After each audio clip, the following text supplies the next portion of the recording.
আজকে আছি হলো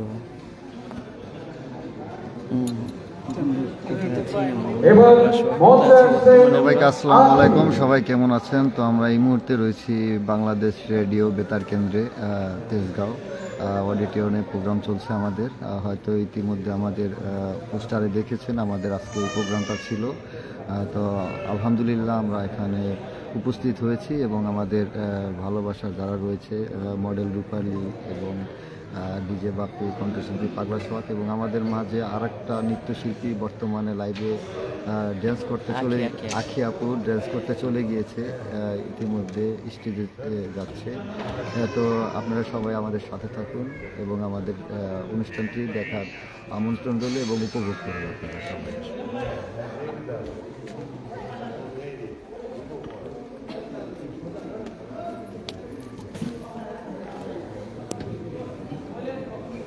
এদিকে বসো, এদিকে বসো,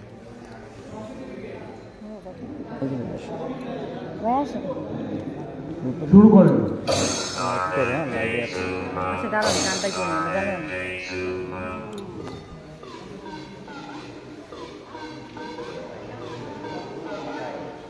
একটু সাউন্ড বাড়বে।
যাই হোক, ধন্যবাদ রাখছি পরিবেশন করবার জন্য। এবার হচ্ছে মঞ্চে ডেকে নিচ্ছি আমাদের কুমিল্লার রসমালাই খ্যাত কুমিল্লার বন্ধু ইয়াসিনুল্লাহ শিশিরকে। তিনি একটি কৌতুক পরিবেশন করবেন আমাদের সকলের সামনে। আমরা তাকে হাতের তালি দিয়ে, করতালি দিয়ে অভিনন্দন জানাই।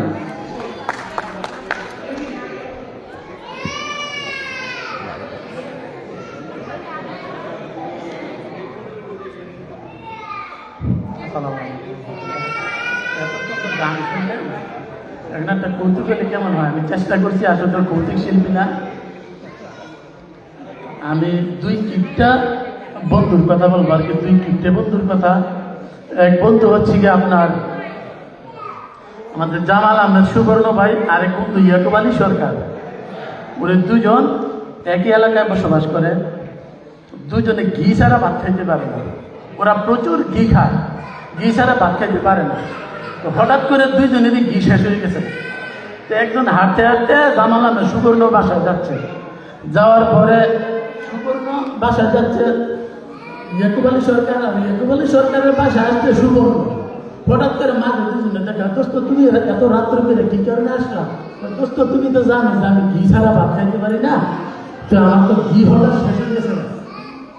আমার তো কি শেষ হয়ে গেছে, তুই চলো মোবারক হোসেন ফমিত পাট্টা বাজারে দোকান দিয়ে রাখছি বিয়ের, ওই দোকান থেকে কিছু ঘি নিয়ে আসি। মেজে ধরেন রাত্রে তো দুজনে ভাত খেতে পারবো না। এই দুজনে হাতে হাতে সংকল্প করে আপনার বাড্ডা বাজারে গেছেন, গিয়ে মোবারক হোসেন ফোনের দোকানে গেছে। সমস্ত দিন বৃষ্টি ছিল, কোনো কাস্টমার ক্রেতা পায় না। তো রাত্রে 12টা পৌনে 1টা বাজে ওই সময় গিয়ে দরজায় টোকা দিছে। টোকা দেওয়ার পর কে আরে আমরা যে দুজন বন্ধু আসছিলাম, কি কারণে আসছো? তো তুমি তো জানো যে আমরা ঘি ছাড়া ভাত খাইতে পারি না। তার তোমরা 2 বোতল ঘি নিবে, হতে 2 বোতল নেও, 2 বোতল ঘির জন্য নেও। চিন্তা ভাবনা করলো রাত্রে 12টা 1টা বাজে ঘুমে থেকে উইটা ঘি দেবো, এরকম 2টা শিশি দেয়, এটা কথা? তো 2 বোতল শিশি বইয়া দিয়া টাকা রাখেন, টাকা লাগবে না, এমনি চলে যাও। তো এই ঘি নেওয়ার পরে 2জনে ইচ্ছা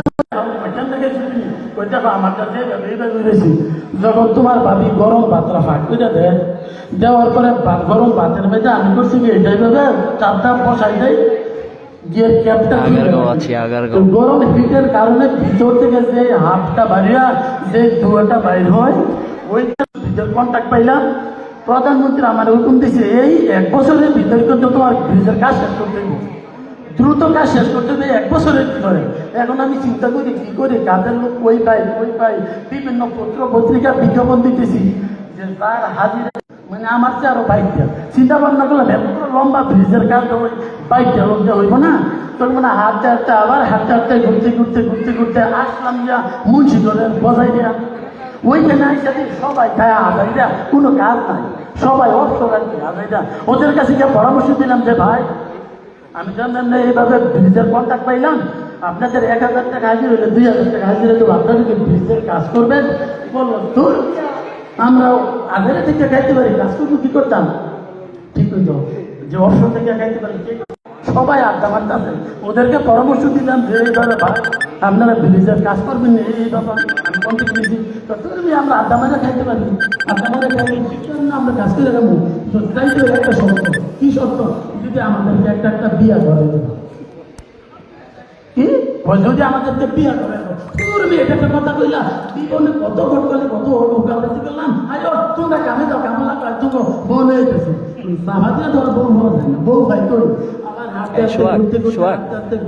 আমাদের আতাউর রহমান রঞ্জু ভাইয়ের এলাকা রংপুর এবং সাবেক প্রেসিডেন্ট হোসেন মোহাম্মদ এরশাদের এলাকা রংপুরের পাইসারা গেলাম আমি, রংপুরের পাইসারা। ওই জায়গায় গিয়ে দিই সব মানুষ সব মেয়ে স্বামী ছাড়া, একটারও জামাই নাই, মানে একটারও স্বামী নাই। ওদেরকে পরামর্শ দিল বইনেরা তোমরা তো জামাই টামাই নাই, তোমরা বিয়া নিয়ে বইবে নি, আমরা যে বিয়া বইতাম চাই, বিয়া করে গেলাম আর কি কও তোমার লোক আমি পাত্র রেডি করে রেখেছি আসো। তো দর্শক শ্রোতা বন্ধুরা এবং স্যারেরা যারা আছেন বেতার শ্রোতা, ওদের বিয়ের আয়োজন করতে হবে, আপনাদের সামনে থাকার সময় নাই, চলেন ওদের বিয়ের অনুষ্ঠান। ধন্যবাদ। লাইভে চমৎকার একটি কৌতুক ইয়াসিনুল্লাহ শিশির ভাই পরিবেশন করলেন। এখন কিন্তু আপনারা এদিক সেদিক যারা ঘোরাফেরা করছেন আপনারা নিজ নিজ আসন গ্রহণ করুন। এখনই কিন্তু আমাদের জমকালো সেই মিউজিক সন্ধ্যা শুরু হতে যাচ্ছে। আপনারা যারা এদিক সেদিক ঘোরাফেরা করছেন, আমাদের বাংলাদেশ বেতার শ্রোতারা যারা আছেন, আপনারা নিজ নিজ আসন গ্রহণ করুন। এখন বাংলাদেশ বেতারের নিজস্ব শিল্পীদের পরিবেশনা কিন্তু কেঁপে উঠবে আজকের এই বাংলাদেশ বেতারের অডিটোরিয়াম। এখন ডেকে নিচ্ছি শেষ পরিবেশনা বাংলাদেশ বেতারের শ্রোতাদের। আব্দুল মান্নান মাস্টার, তিনি চাঁপাইনবাবগঞ্জ থেকে তিনি একটি কবিতা আবৃত্তি করবেন।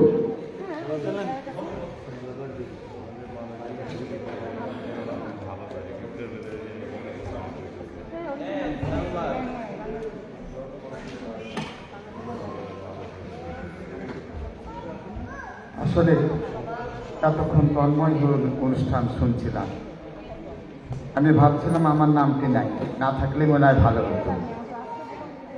শেষ পর্যন্ত আমার ডাক পড়েছে, কিছু একটা বলতেই হয়। এখানে এত গুণী এত উঁচুমানের শিল্পী আছে, আমি নিজেকে অত্যন্ত অপমানিত বোধ করছি। গল্পের মাধ্যম দিয়ে বলি, রাজা রানীকে বলছে তুমি তো দেশ শাসন করছো, তো তোমার দেশে আমি আহম্মক দেখতে চাই। মন্ত্রীদের ডেকে তখন বলছে রাজা যে তোমরা আহাম্মক খুঁজে নিয়ে আসো আমার দেশ থেকে। সব মন্ত্রীরা বের হয়েছে আহাম্মক খোঁজার জন্য, আহাম্মক খুঁজে আর পাচ্ছে না। এক সময় বৈশাখ মাসে বট গাছের নিচে বসে পরিশ্রান্ত ক্লান্ত মন নিয়ে বসে আছে। বন্ধু, আমি তোমাকে মেসেজ দিচ্ছি কি জানো, যে আলাদাভাবে আমার গানটা ভিডিও করবে। হ্যাঁ, তো বলছি কেন? আমার বেটির বাড়িতে যাচ্ছি, দাম্ভিকতার সহিত বলছে আমার বেটির বাড়িতে যাচ্ছি। তো কেমন তোমার বেটি? বলি, কেমন বেটি মানে?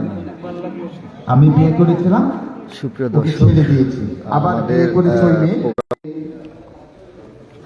আমি পেশায় একজন শিক্ষক, ইংরেজি পড়াই স্কুলে। তো আমার ভাবি আমাকে আজকে আছে আগারগাঁও। অনেক লেট। অনেক মানে দুপুর 2টা 3টা থেকে আসে তারা তাদের আজকে আগারগাঁও বেতারকেন আমার বন্ধু আছে পাগলা সোয়া, মডেল রূপালী, ডান্সার রাখি।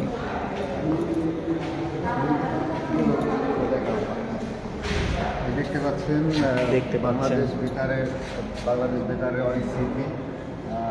আমার সৌভাগ্য হয়েছে যে এখানে আসতে পেরে ভিডিও লাইভ দেখাতে পারছি আপনাদের মাঝে।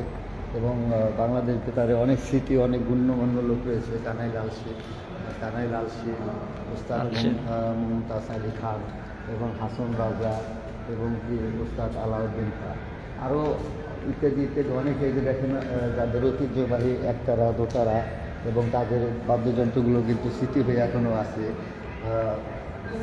যারা এটার ভিতরে কিন্তু ঢোকাও কিন্তু একটা ভাগ্যের বিষয়, কারণ এটাতে মানে এরকম যারা আছে তারা সবাই ঢুকতে পারে না। তো এদিকে আছে, দেখতে পাচ্ছেন আপনারা, তো পল্লী কবি জসিমউদ্দিন আপনারা সবাই চিনেন, আব্দুল আলিম এবং আব্দুল করিম এবং আব্বাস সবাই কিন্তু এখানে রয়েছে। তো কী আর বলবো, বাংলাদেশ বেতার তো আপনারা সবাই জানেন, ছোটোবেলা থেকে আমরা রেডিও টেলিভিশনে শুনে আসছি। আজকে বন্ধু ডিজে বাপ্পির আমন্ত্রণে আমি চলে আসছি আপনাদের মাঝে। ডিজে পাগলা সবার শিল্পী এবং আমাদের মাঝে রূপালী আপু রয়েছে। আমরা আপনাদের মাঝে কিছু শেয়ার করতেছি, দেখতে পাচ্ছেন বাংলাদেশ বেতারের কিছু।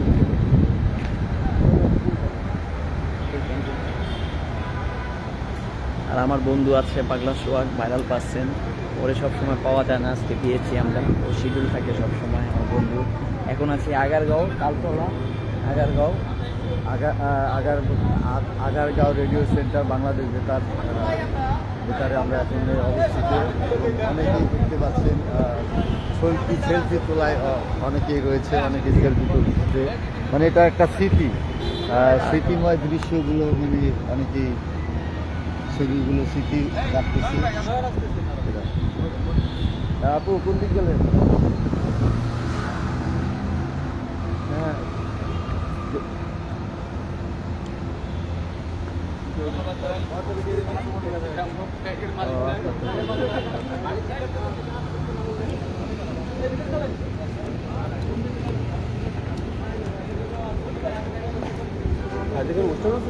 জি জি।